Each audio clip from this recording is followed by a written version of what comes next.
Hello, everybody. Thank you for joining us this morning, and welcome to another Living Leadership Series webinar brought to you with support from the Sylvan Laureate Foundation and the American Express Foundation. Today's webinar is called Social Design, Tools for Change, Focus and Connects. And I'm joined today at our Baltimore office by our special guests from MICA again, Jonathan and Mira, as well as remotely by special guest Jessica Lax, YouthActionNet Fellow. Just to go over the agenda really quickly today, we're going to do our introductions of our presenters, and then we'll go through a workbook which was linked to in the invitation to the webinar today. We're going to post a link to that in the chat box in case you want to download it now. We'll go through the process, and then we have a case study featuring School for Change co-founder and director and YouthActionNet Fellow Jessica Lax. Then we will forward you guys some tools and some links for different tools that we're using. Then there'll be some time for question and answer, and we'll end with contact information for everyone involved today. If there's anything that you want to go back and revisit, we'll be posting this recorded webinar on our YouTube channel. So thank you very much, everybody, for being with us. And I'm going to let our presenters introduce themselves. Hi, everybody. Thanks for joining in. Really happy to be here. My name is Mira Azarm, and I'm affiliated with the Center for Social Design at Maryland Institute College of Art. I'm a faculty member there, also an alum, and recently finished Robert W. Deutsch Social Design Fellow, and I'm also affiliated with the University of Maryland's Academy for Innovation and Entrepreneurship. And hello, everyone. Good morning. My name is Jonathan Erwin. I am a Design and Research Associate at the Center for Social Design here at the Maryland Institute College of Art in Baltimore. A lot of my work kind of does around social impact design and freelancing with different organizations, and look forward to the webinar this morning. Thanks, Jonathan. I'm Jessica Lax. I'm the co-founder and director of School for Change, and my mission is to close the skill gap in the social sector through the work that I'm doing, and you'll get to hear more about it as we go through the webinar.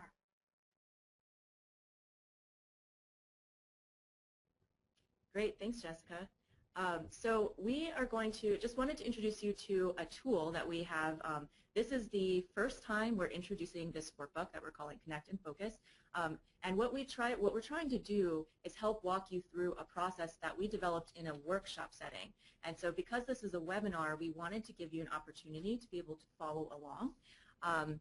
It's not something that you'll necessarily be able to follow along as quickly as we can go through the tools today, but you have it as a resource. And then we'll also be going with, Jessica has done the some of the process here, and so she'll walk us through how she used it and share with us some feedback on how it was useful to her, or if there are other things that would benefit.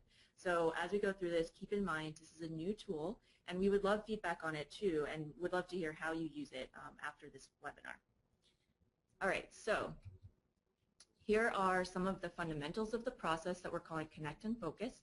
And the first part is list, then organize, share, question, reflect, and act. And we'll go through each of these in some detail so that you have a better sense of how to use them. The first step is pretty basic. We have you start by listing everyone in your network.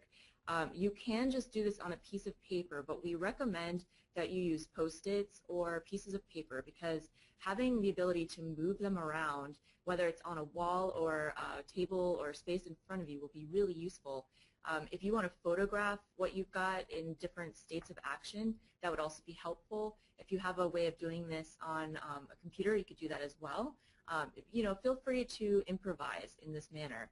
But the key thing is getting everyone in your network down, whether it's an organization, let's say IYF could be a contact, or it could be someone in the organization. So it's sort of your call how that's going to work. And the second part, and this is the part that gets complicated, and you may find yourself really having to think through how you're going to do this, is organize. The more dynamic the more dynamically you can organize, the more useful this will be to you. We have come up with a couple different ways of doing this, and we'll go through what those are, but you may find that there's another way to organize your connections. And again, if you do this on Post-its or pieces of paper, you're going to find this much easier exercise for you. So one of the first and easiest ways to organize is by connections. We call this connectors. That means the people and the contacts that you have effectively connect you to other people. If you think about, an uncle of yours, well, what does your uncle do, for his business? Well, if he's in manufacturing, he may have contacts from there, and so you can, in some ways, just think through who you might be able to contact with, but this is also something that you can do with everyone existing in your network.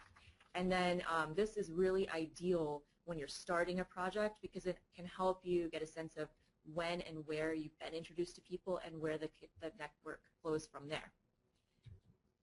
A second way of doing it is by needs. This is a timeline-oriented approach that helps you see how and when the interactions actually happen between different parts of your network. So this is a way that you can look at how you're achieving impact and where you need to have more impact. And then the third method that we have is proximity. So the way that we would explain this is how do your contacts relate to what your organization or project is doing. And so it'll be a lot easier to understand when we go through Jessica's case study because she's chosen to organize her contacts this way. So it'll make more sense. But just as an example, if you're working on urban farming, you could have one section be farmers, another section be government, another section be materials or volunteers. You can be creative in how that happens, but what you're looking for is who do you have the closest connections to? Those would be in the inner circles. And then as you go outward, those are connections that you either don't have or that are more distant in relationship. All right, and then the next stage is sharing this because if any of you have ever done this kind of work before, you know that having the advantage of another person's insight is really, really helpful. You never know if that person's going to have suggestions that will be really useful, or if that person actually has contacts or even just ideas, or can say, did you see that you're actually missing people in this really critical area that you need to be looking and expanding in. And another person can be useful to talk things out and look for patterns.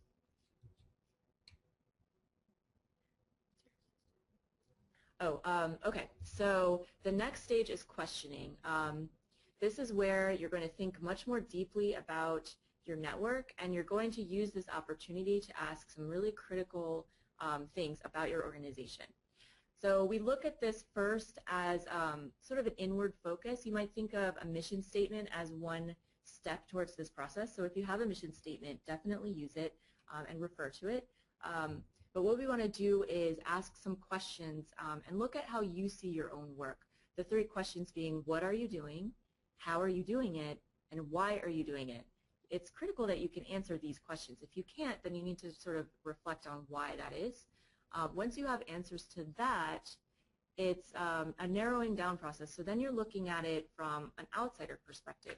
Can you simplify the language? Can you remove jargon? Jargon, for those of you who don't know, are words that are really just insider knowledge, things that the average person wouldn't understand. They'd have to actually know more about the industry. And the more you can narrow this down and simplify, if you could look away from the paper and just be able to explain what it is that you do really quickly or simply, that's going to be an advantage to you. And the last part of this questioning process is focusing on the organizations that you wish to reach. And those questions in particular are, how can they help you accomplish your mission? How can you help them accomplish their mission? And what are common goals? And the reason we do this is you've reflected inwardly, you've then come up with a way to articulate your organization and what it's doing, and now you're going to see about how can you get with other organizations and connect with them. And it's not just how can they benefit you completely, but how can you also help them reach their mission. And so we're thinking that by writing this down and questioning what you're doing, you'll be in a really good space to begin moving forward with your network. And then the next step is reflect. So this is a time where you're looking for patterns, you're doing some time thinking critically about what are some opportunities that you can act on. And this is extremely important. If you don't take time to reflect, then you're going to be moving forward without really a sense of why you're doing it and who you're trying to connect with. And this leads into probably the most interesting part of this whole process is getting you with your foot forward out of the door to begin making new contacts and also building relationships with existing ones. So creating a set of action items, like for example, can you make 3 phone calls in the next week? Can you have someone introduce you at a conference that's coming up? Can you email someone? You know, all of those things are really important, but sometimes they're really hard to do. By this time, you should have a sense of a plan and how you're going to get to the next step.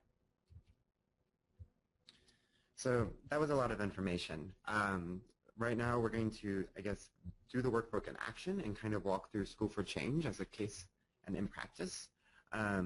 There's a lot of steps that were all just covered and kind of comprehensive and all over the place. Hopefully when you see School for Change walking through these steps, it'll make a little bit more sense and something that then can you can apply to your own work. So with that, we're going to turn it over to Jessica, who will introduce School for Change. Great, thanks, Jonathan. So School for Change is something that I started with my co-founder, Jessie, based on our experiences as social entrepreneurs. Both of us had tons of passion for all of the programs we wanted to start and the people we wanted to reach when we started our social enterprises, but we didn't have the skills we needed to make that happen. I'm sure many of you have had a similar experience. And what we wanted to design was the training that we wished we could have had. So our goal with School for Change is to build the world training you need, but never got. So we're doing that by building an online school. And with that, there are kind of 3 things that we're focusing on. The first one is to build content that is really useful, stuff that you can apply right away that helps you increase your impact immediately. The second is to have content that's ready when you are. So if you have to do a pitch tomorrow, you can take an online storytelling course tonight and get what you need to be ready to do that. For us, being able to take and learn something right before you need to apply it was key to being the type of training that we needed as change makers who were too busy to really step out and take a more traditional education approach. The third one was to have content that was impact focused. So we didn't need to translate it from the private sector. We didn't need to try and understand how you would do something with a social impact focus, but rather have examples and context that is written by people in our sector and it is for people who are trying to make a difference. So I also wanted to just give you a quick overview of the type of stuff we're building. So I've got a few courses here: Careers That Matter, DIY Professional Development for Impact, Storytelling, Crash Course in Social Entrepreneurship. These are just a few of the online courses that we're building out right now.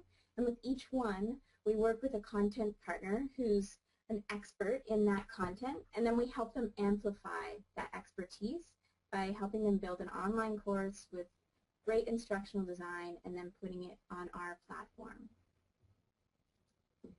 So diving into this process that I went through with Mira and Jonathan, the network mapping process, my goal with the network mapping was really to get past that challenge of, you know, you look at your LinkedIn, you look at Facebook, and you're like, I have all of these people and I'm trying to start a business and I know I need to use my network to help me get the word out and to get the resources and the partnerships that we need. But it's really hard to kind of keep track of hundreds of people that you've met over your life, and that's what I felt, and I just needed some way to approach that. So the way that I started by making a list, as Mira had said, and I just did that in Google Docs, and then I went ahead and decided to organize it using the proximity approach that Mira described. So here you can see that I did it online. I didn't use Post-it notes, as Mira said, and part of that was because my business partner is based in San Francisco and I'm based in Ottawa, so we are a virtual team, and I wanted to be able to share it with him. And so post-it notes are a little bit harder to do that. I also wanted it to be dynamic and something that I could keep coming back to and changing, and I work out of a lot of different places, so I wanted it to be online. So I used this tool, Gliffy.com, and I created these circles and divided it into 3 categories of how I wanted to think about how to use my network. So the first one is course development. So these are all the people that I was thinking about as potential content partners for course development. Then there's marketing and distribution, and then you see there's B2B, that's our business to business, and that we're also taking different contracts and consulting with nonprofits and charities who want to turn their content into online courses. So with each of these, I was constantly having this need to send out an email to see if someone would help us promote a new course, or looking for someone else to design a course with, and by mapping it out in this way, I wanted to have a visual. So with the circles, the contacts that I put in the innermost circle are people that we're already working with. In the second circle are contacts that I have some connection with, or we are thinking of reaching out to but haven't really done that yet. And then on the outside circle, you'll see like Seth Godin right out there in the corner. That's an example of kind of very aspirational kind of connection and someone we don't yet have a connection to. So this isn't my entire network list, and I just kind of wanted to give you a sense of how that map was coming along by providing the image here. So the next step after mapping this out was really starting to dive into how I can get more input. So I shared it with my co-founder, and we both, in that discussing it, found that it was a useful way to kind of check in on our network and how it's changing and growing, and how people might move in and out of those 3 circles, and that there are certain relationships that we want to continue to cultivate. We also realized how important it is for this to be dynamic, something that we kind of come back to regularly, and certainly sharing it with him added a lot of additional names and changed the placement of a couple, which was part of the value of having more than one mind working on it. The next step was to start doing some of the questioning. So I'm not going to go into my questioning around my elevator pitch, as you kind of heard it when I started, but I did really find it useful to dive into a specific contact. So I picked Bill McKibben. For those of you who don't know, he's an author, an activist, an environmentalist. He started 350.org, and he's really big in the climate change movement. So when I was thinking about how he could help School for Change, it's really in increasing our reach and our credibility, and he has some excellent content just from his own personal experience of how to build a movement, especially online. So it would be great to have him develop a course with us. The second thing, the question was about how I could help him accomplish his mission. And to be honest, that wasn't something I always thought about when thinking about people in my network. So in that sense, I thought about how putting his course on the School for Change platform would potentially help him reach a new audience. He'd be supporting fellow activists, which is something that's common goal. And there's also a revenue share that all of our content partners get, and that money could be used to go back to 350.org and other activist work that he's involved with. And then looking at common goals or possible opportunities, this was kind of a little research I hadn't done yet, and I went onto the 350.org site, and I saw that they had this toolkit, and they've been trying to get a lot of people to run workshops in their own communities to help increase the number of climate change organizers. And the content was just excellent, but it wasn't yet packaged as an online course, and we find that all over the sector. There's really great content out there, but the packaging can really be improved by setting it up in a different way. So there was potential opportunity there to work together on turning that content into a course, and that was exciting to find. The next step was this reflection stage. So in doing that, I thought about, how useful has this been for me and what does it mean about my network? And to be honest, really the whole process of just bringing intention to my network was hugely valuable, and that in my busy day-to-day work, it wasn't something I was bringing a lot of intention to, and visualizing it really helped with that. It also, I find that my network becomes the people I see every day, the names that come through my inbox, and that's a very responsive way of working with your network, and I liked how this exercise encouraged me to be strategic rather than reactive. I also found that these questions around common goals and how I can help each contact, although I knew that that's a good way to think about how to reach out to your network, it was a good reminder, and I think those are really helpful questions for me to think about, especially in reference to looking at that example I gave with Bill McKibben. Then the last stage, act. So this is, I think we all do this. You kind of invest some time in thinking through something, and then you're like, okay, now what am I going to do about it? So when the time is right, I'm going to reach out and find a connection to start building a relationship with 350.org. I looked at my time invested so far. It was about an hour to run through the workbook that you see here, and I saw some value in that, and so I decided I would invest another hour so that I could more fully map out the network with my co-founder and also see how we could use that tool over a longer period of time to continually be strategic about our network. And then finally, I wanted to continue to think about this common goals when I reached out to people, and so that was just something I tried to keep in mind this week in all of the outreach that I did. Overall, this exercise was something that has been really useful for me. I think there's certainly a lot that we can use our network for, and just bringing intention to it in whatever way you do that, whether it's with this workbook or elsewhere, can be really, really valuable, and I kind of underestimated, I think, how much value it could bring. And certainly the workbook was a good catalyst to help me do that. Thank you so much, Jessica. We're going to talk a little bit between you and Jonathan, maybe some questions about how the process worked, and also what I guess because this is the first time Jonathan's hearing it all, it would be interesting to hear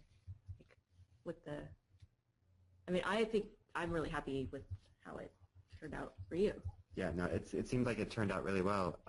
It's interesting, maybe something not to note, or that wasn't noted earlier, about thinking kind of these different organizational structures and where like your organization, if you're just starting out, might have a different need or a different necessity. And I guess School for Change being a little bit more established, it was really cool to kind of see the proximity map be used, and then also as a kind of established organization that's been doing this for a while, or trying to find the legs of which you guys are standing on, like, it could really add benefit beyond just kind of, oh, here are my connectors, or here are these events. Yeah. Yeah, and so for those of you who have an organization that just recently got started, or you're trying to figure out where to go, you may find that the connector option of organization would be beneficial. That's the one where you're looking at who you know and who they know, etc., sort of on this web diagram. And then the second one was timeline based. And so, but I think that the proximity one is the one that's hardest to understand. So this was a really awesome way to see it in action. So we wanted to give you a sense of some of the tools that are available online. As Jessica mentioned, the Post-it and paper option didn't really work for her because she's working with people in other areas and also wanted to be able to keep track of it digitally. So these are some really excellent ways to do almost all of the exercises online versus on paper. You'll know where to get Post-its, so we want to give you the place to get these. Exobrain is a really excellent tool for doing what we would call mind mapping, and that's one form of that first that connector method of organizing your contacts. Tuzit is, Jonathan, you could speak to this more. So Tezit is kind of like online post-it notes. Jessica actually probably also knows more about this. It's based in Ottawa, I believe, where it's a lot of different kind of organizing strategies and different types of templates that you can use, not just for network mapping, but for a variety of uses in your work and in this type of social impact sector. And then the last one is Glyphy, which you saw an example of Jessica using it for the proximity map. And I'm pretty sure that it also has other different types of visualization methods and ways to kind of communicate and organize your network in different methods. Right. So now we're going to move into the questions section of this webinar. We went through a lot of content, and Jessica ran through the exercises too. But that, you know, we want to hear from you. Do you have any questions about the process or what you can do with it specifically? Also, just to note, for everybody, the tools that were on the previous slide are posted into the chat box. So if you want to be able to find the links, you can just click on the links there.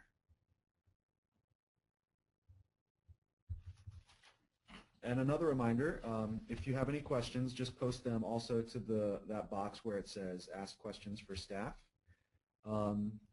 So just to get us started, it's interesting, this tool, particularly because it's not really a typical kind of graphic design tool. When you think of design, you think of maybe something more visual, and this is applied to something that's much more of a process, maybe more of an organizational process than something like a graphical representation.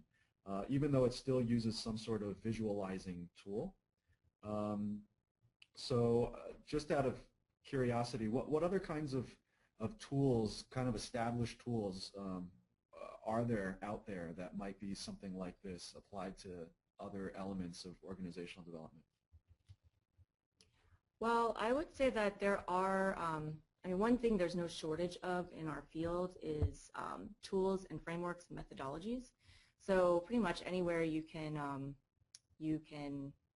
look is going to have another option for you. You'll see in the resources that one of the YouthActionNet staff just posted, there are links to Human-Centered Design Toolkit. There is a collective action toolkit online. So there's a lot of different places that'll help you get started. There's also the design thinking framework, which is a really helpful way of looking at a process from another vantage point and then helping apply as you go and looking at where you are in the process and what you need to be thinking about. But one advantage to this type of tool is that, well, the way that we look at it is there are just so many ways to get started, and there are so many places to go and so many people to talk to that sometimes you can just get lost in it. And you can just be moving along and doing whatever it is you're doing and then say, well, why is it that I'm not getting more people to do X, Y, Z? Or why am I not having any growth in this area that would be really beneficial? Or sometimes you're just going along and you're not even thinking about growth. So this is a really interesting way of an approach that's really based on people and the people that you're connected to. And so even though it's not visual, in social design, sometimes the visual is the easy part, and it's the figuring out where to go next that's the really hard part. To add to that a little bit, so there's plenty of toolkits and tool sets out there to kind of satisfy different needs that you may have as an organization or trying to lead an initiative. The other thing that social design, I think, really kind of perpetuates is make your own tools. So after you've tried a few different techniques, possibly from the Human-Centered Design Toolkit, from the Collective Action Toolkit, or even possibly this workbook, like you might find that it doesn't necessarily fit the exact need for what you're trying to accomplish or what you want to get out of a exercise. So thinking kind of creatively, and the design element then becomes design your own tool. So how can you, whether it's a workshop, whether it is a facilitation guide, or kind of your own even way of mapping your own network, and like these are just 3 examples. There's plenty of other kind of ways that you could do it that might relate better to what you need to show or what you need to demonstrate to the larger audience. Jessica, I don't know if you have anything to add. Well, just as a practitioner, I know it can sometimes you don't spend a lot of time looking for tools sometimes, and I mean that's part of what we do at School for Change is to try and make professional development something that we integrate into our everyday work, and that we really look at the impact it can have on us. So I guess for me, when somebody kind of recommends a tool, it really speaks to me, and then it makes it easier to use it and understand the context. And so it's great that this one we're able to kind of walk through and see the details.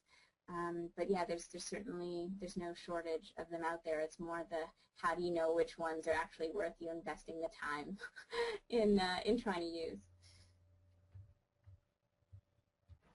Another question that maybe Jessica you can talk to is how did you find in using these tools? I guess you probably started a process on your own, but you had talked also about working with your co-founder. Did you find that this tool was something that was kind of more useful as a collaborative effort or something to be done sort of in isolation?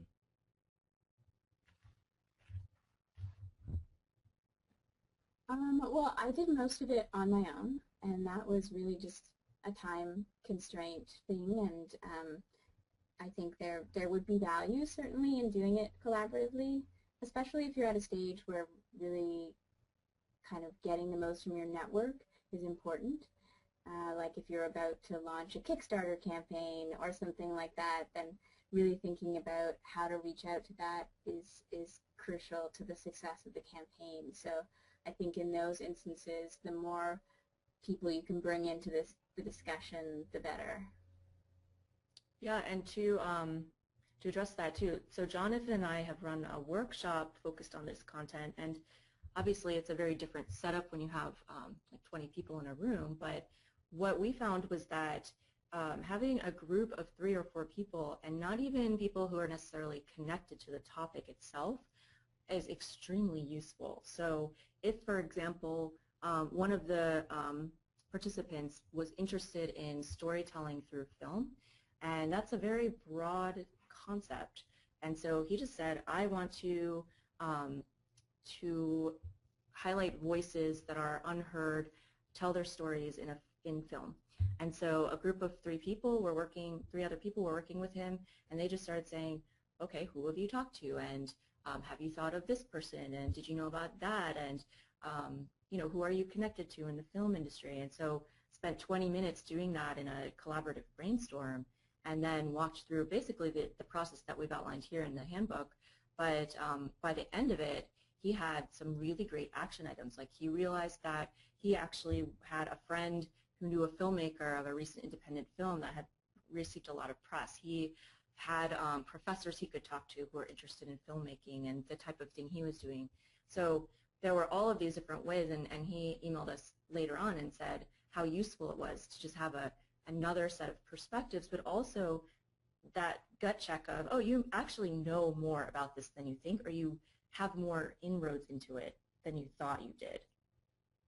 Kind of also adding to this collaborative nature, within the organization, it might be interesting to do this exercise independently and then walk through the mapping and the different processes, and then as a group kind of compare notes between everybody, seeing where some people's focus might be shifted or they might have a different way of laying it out.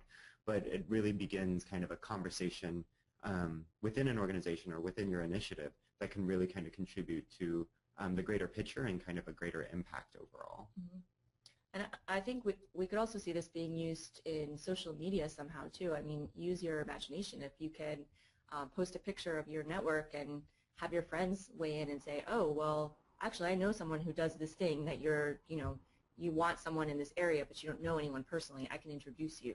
So there's just a lot of different ways that you can do this.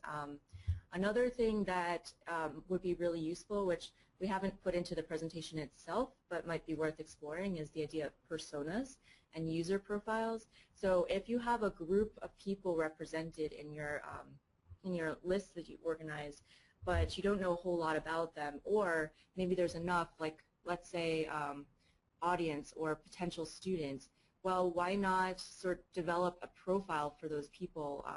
So the average student, let's call him Mike, he's 24, he lives in San Francisco, he's interested in learning more in this particular area and doesn't really feel like his office is giving him the professional development tools. So you can build out a representative person and then play a lot of the work that's done here or your mission statement against that and say, well, what is Mike looking for and how can my organization help him? Obviously he's not a real person, but it just makes the whole process so much more tangible when you have even a pretend face to apply to the work that you're doing.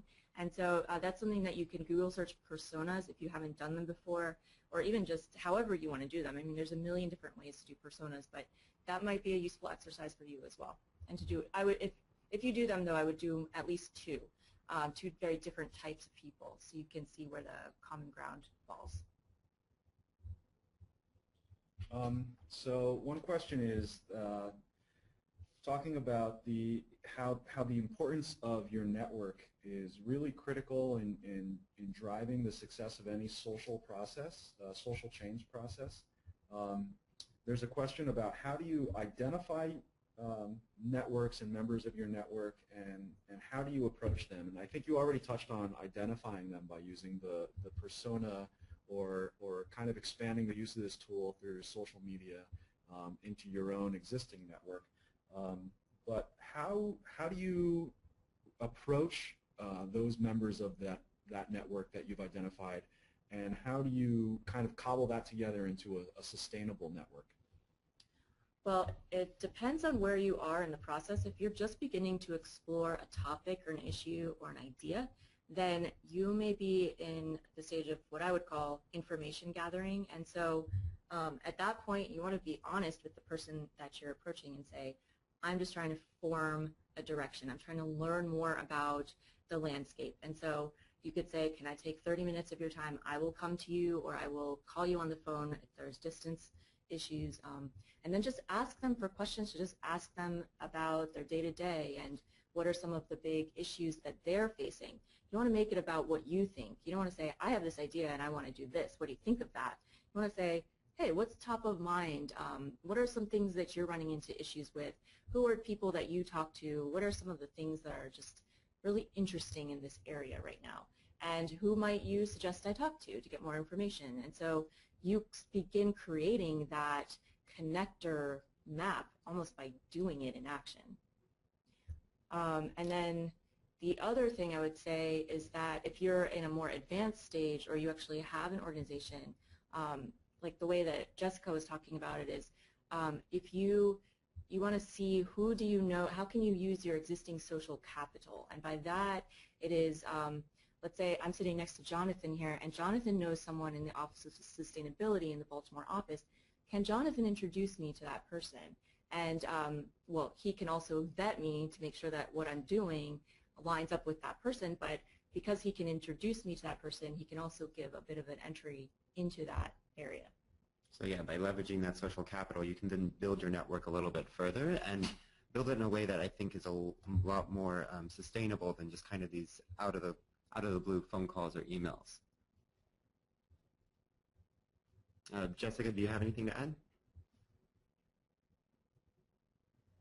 Yeah, I just wanted to say that there's a great site called 50 Ways to Get a Job that makes good, that a friend of mine put together, and I'll put out the link in the chat box for Eric to send out, but there's a really great section on there on networking, and one of those, it links to kind of a email template for how do you email a mentor you don't know.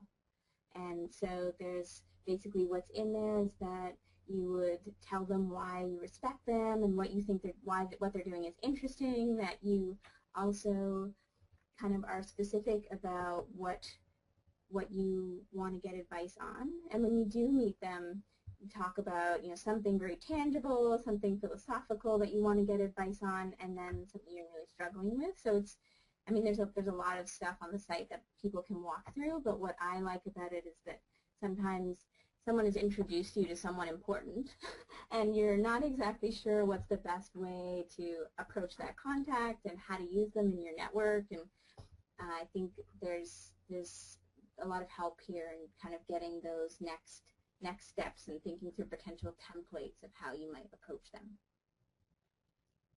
Adding that to a little bit more, talking about sustainability of it, I find in my own network, in my own experience, the follow-up is the critical element of you want to keep the conversations alive and not just have that one-off meeting or one-off encounter and then just kind of dissipate into the existence of whatever. So having it be a continual conversation, I think, is critical to kind of the long-term sustainability of your network and kind of even the possibility for growth and leveraging that social capital in other ways. Right, and again, you really want to see what this other person has to gain or benefit from the contact with you, and so it would be really useful, I think, if you even just take out the part about questioning and look at, what is that organization or person's goal and where's the common ground and how can you help them with that, because the idea isn't to manipulate the situation so that you imply that you're going to be more helpful than you are, but to really find that area of overlap so that the person doesn't think it's totally random. When we were students at MICA, we did have the student card, which is, I'm a student at MICA and I would really like to know more about your organization. I'm working on a project, blah, blah, blah. Now there was a certain amount of social capital that MICA brought to the table in community engagement, which was really valuable. But the other side of that was the person would say, another student, I don't have time, and they're on their own schedule, and how does that benefit me? So you have to be able to say, I'm really interested in your organization, I would like to be helpful in some way, maybe there's some potential there, and not just in a school environment, but something outside of this, because this is an interest area of mine. Yeah, associated with that, with thinking in different ways in approaching this as a student, or if you're just starting out a venture, or if you're just trying to form the idea for a venture, or if you have something that's very well established, but maybe you're trying to grow or expand, but as you approach the use of this tool in different stages of your own development, are there different ways to approach its use, or is there really like an essential element that's going to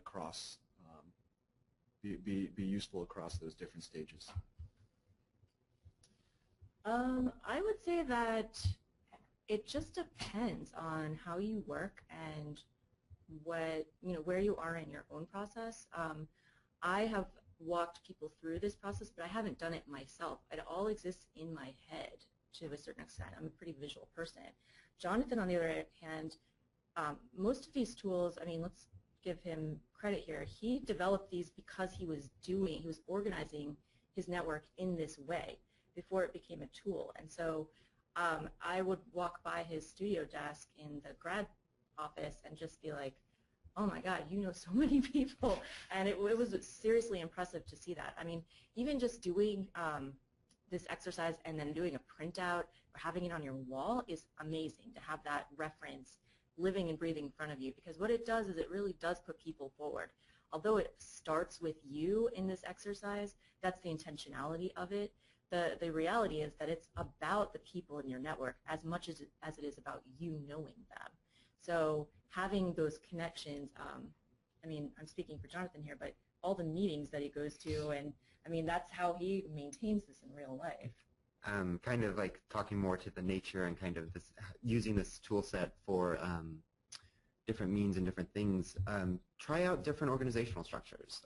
You might find that the one that Jessica used, proximity or something like that, may not be suited for your kind of cause or what you're needing to get out of this mapping exercise. It's really kind of with this toolkit, and actually pretty much most toolkits within the social impact space, you experiment, and you might fail or it might not be something that you get the first time. But this iteration and kind of trying again, and this, also kind of optimism about, oh, well, if I organize it this way, then maybe I can show this kind of value or this pattern that starts to emerge. As well, these are just kind of basic organizational structures. You can add further complexity to that through different topics or through different meetings and different ways of kind of just visualizing, thinking visually about the people you're connected to and the relationships between those people as well as to yourself. Yeah, and just let's make sure that you know this isn't necessarily an easy thing to do. I think that an hour spent on it is probably a good investment in the beginning, but you may find that you need to put more time into it, especially when it comes to organizing it. It's not necessarily something that's just going to happen right away. You may have to play around with it and, like Jonathan said, figure out which one is going to work best for you. Great. And just one more question. There was someone who was wondering, this is really specifically for networking and building your network.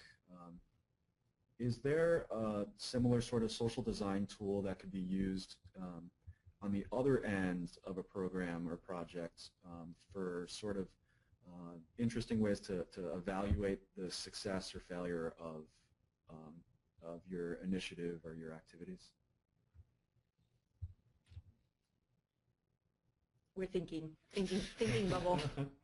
So evaluating, to understand the question correctly, kind of evaluating the success of your initiative or the impact of that you're making. In that regard, I think I don't know if there's actually a toolkit or tool set that might helpful, but I think the questioning component of this toolkit about kind of what do I have to offer, what am I trying to accomplish, and really drilling deep on like how do I even begin to measure that and setting up those measurements from the beginning, I think is one way to kind of vet your success and kind of failure, well, not success, your failure, but also learning experience of a successful kind of social impact mission. Mira, do you have anything? I'm thinking that you could probably almost just look at it as a bibliography of sorts where you're citing individuals or organizations in your network and then reporting or summarizing the quality of those interactions. You know, a lot of us think that the more people we know, the better, and that's partly true, but don't forget that quality is just as important as quantity. And so imagine yourself making your own little case studies about interactions or people that you know, and try and reflect on maybe just writing out some of the, like on the reflect or questioning section of this, you could use that as a worksheet for a quality interaction. So if you want to take 3 or 5 of the ones that you feel like are most important to you and to what you're trying to do, use that to really write it out. And then keep that as a record and update it more, you know, which I think is much better than just having a LinkedIn connection. Mm-hmm. So, and that's something that you can use too on your website or in documentation that you're using for funding to say, I have this relationship with this organization, this is what it looks like, this is how I provide them value, this is how they provide me value, etc. I think that that would be really useful. So that's a great question and a great thought, I think.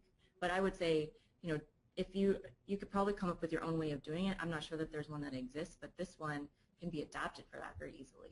One easy way to do that would even be trying to possibly play this exercise out for those people that you are closely connected to or partner organizations and seeing what does their network look like and kind of really empathetically or try to get into what their mentality is and what their mission is. Design kind of this exercise in a way that you can kind of evaluate what their successes and failures are or what their strengths and weaknesses as far as networking, and then see what lessons you can either adapt for yourself or contextualize. I think Jessica just shared a tool. I don't know if you want to talk more about it. Sure. Just it's not specifically for evaluating your network, but there's a site called DIY Toolkit that's for development practitioners, but easily used by anybody that has all kinds of kind of canvas, like the business model canvas, but tools like that, but for all these things like how you can test and improve and evaluate your work. So there's some great tools there that you could apply to networking. Although from my perspective as entrepreneurs, you kind of always need to balance how much evaluation and reflection do you need to do versus acting. And you know, I'm not sure if for me it would be worth evaluating whether my network mapping was working or not, because it wouldn't be worth the time. So something just to like think about as you're looking at considering how much to invest in that practice. Yeah, and for me, the question of evaluation also comes back to something that you guys talked about last week in the prototyping of different activities, in the action parts of all of this, and how that kind of feedback loop can really help to form this sort of evolution of your actions and your activities. Right. I also think that doing an exercise like that would be helpful if you're looking for grant funding, because you could apply that as supporting materials in the back of the documentation that you have. But I also want to mention that this highlights one of the the most awesome things about social design, and one of the hardest things about social design is that there are probably anything you want to do, there is a toolkit for it, or some kind of material out there. The problem often is finding them and then trying to decide how to apply them. So unfortunately, there's just so much out there that it's like really hard to find. And so we actually, I don't know if there's things out there that like what we've developed today, but again, it was like trying to turn something that we've done in person that we saw was really valuable into a methodology that you can do on your own remotely, and see how, learn from that. So this is a prototype in a lot of ways, and we're testing it out now. Well, thank you very much. I'm going to start to close us down. Just for the audience members out there, if you are kind of mulling this over, because there's a lot of stuff going on today, and if you're wondering later on how to ask a question, you can find Jonathan and Mira here. There's some contact information on your screen. And if you have any questions for Jessica, you can find her contact information here.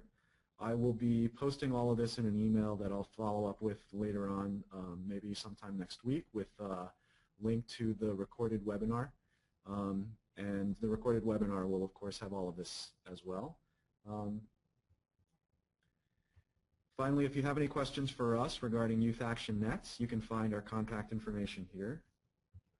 So I just want to say once again, thank you so much for being here with us, and for piloting this new tool that you put together so we can share with everyone listening. And it's been, I think, very enlightening and super useful. So thank you so much for your time and your energies in this. Thank you, Eric, and thank you, IWF. As you guys move on into your next steps or not, feel free to reach out to Mira and myself as you use this workbook and kind of this tool set. If you run into problems or if you feel needs for improvement, contact us through our email, and we can adapt that and try to help you guys work through, or possibly connect you to other tool sets that might be of use to your work. Jessica, I don't know if you...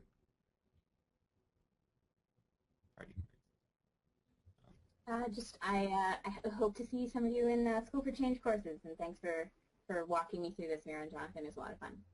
Yes, thank you so much for helping us with this, Jessica. And for those of you who haven't been to the School for Change site, it's amazing. The content is great, so definitely go there and learn from Jessica and her team.